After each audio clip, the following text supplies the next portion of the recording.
Mr. OG Diaz. Abay, iiyak na nga ba sa aksyong gagawin ni Miss Catherine Bernardo towards him?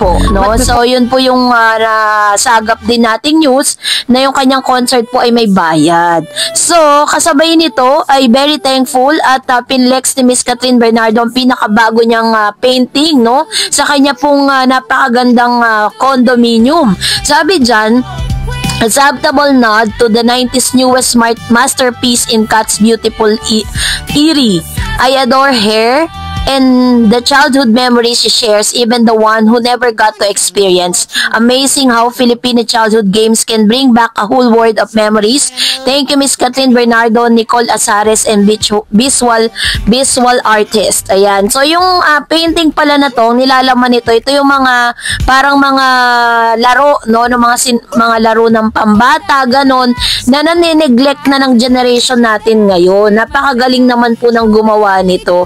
At isa si Miss Catherine Bernardo sa nakabili ng very rare painting na ito.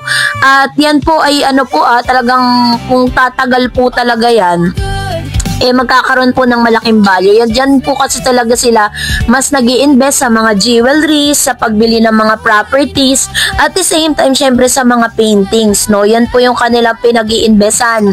Kasi syempre nga naman, paglaon yan, ay talagang meron pong magiging malaki yung investment na yan. So, kasabay nga po nito, ay may kumakalat po mga balita na sinasabing si Catherine Bernardo ay inuudjukan pa lang. Kasi may kumakalat na balita na parang si Catherine daw ay nagsampa na ng kaso kay Mr. OG Diaz. Pero base po sa news, inuudjukan pa lang po si Miss Catherine Bernardo na magsampa ng kaso against Mr. OG. Inuudyakan ng ilang fanay si Catherine Bernardo at ang inang si Min Bernardo, nakasuhan ang showbiz insiders na si OG Diaz. Ito ay mula sa panawagan ng isang solid fanay ng aktres na bigyan ng respeto ang kanilang lodi, lalo't mabait ito sa manager at vlogger. Naglabas sa kanyang ex account ng open letter si Not Your Elena para kay OG na kine-question ng una sa pinagkukunan nito ng mga balita na anya ay walang katotohanan at sinungkit lang sa isang gossip online media, which is aminado naman po si Mr. OG Diaz na talagang dumudukot po sila sa Reddit, no? Kasi yung Reddit kasi parang wala talagang masasabi mong legit source, parang yan po ay lang nila opinion, no, patungkol sa mga nasabing issue. To OG Diaz, we understand that it's part of your work to share updates, aka pagiging marites. Pero why spread information about Catherine when your source is literally from Reddit? Of all places, doon ka pa kumuha ng chismis. If you're going to talk about someone, at least make sure it's credible and not just random online noise, which is very true, diba? Although may mga updates din kasi si Mr. OG Diaz na masasabi mong legit kasi kalaunan po nangyayari, kaya nga talagang 'di ba pilit po silang humahanap ng mga source na makapagsasabi talaga na totoo yung nilabas niya sa publiko na si Miss Catherine at si Mayor Mark Alcala ay magjowa. Pilit na pong hinahanapan ng resibo yun kasi gusto niyang patunayan sa publiko na tama yung kanyang mga nabalitaan. Pero dahil nga si Catherine ay talagang very private po siya pagdating sa kanyang love life, 'di ba? So medyo naki-question po yung credibility ng isang OG Diaz patungkol dito. Sabi diyan, ikaw na mismo ang nagsabi na Catherine is so kind, na kahit ginagawa niyong content ang pangalan niya, she still give you respect. Pero please, wag namang abusuhin yon. Hindi porkit alam mong mabait yung tao at hindi siya publicly nagagalit, mawawalan ka na ng respeto sa kanya as an artist. May limit din. You're already invading her privacy.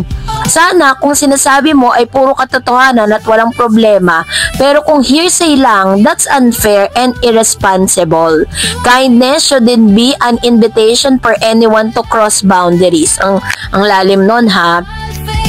Dapat raw gumawa ng aksyon ang mag-inang Catherine Bernardo at Min Bernardo para tantanan ng aktres ng kaliwat ka ng fake news.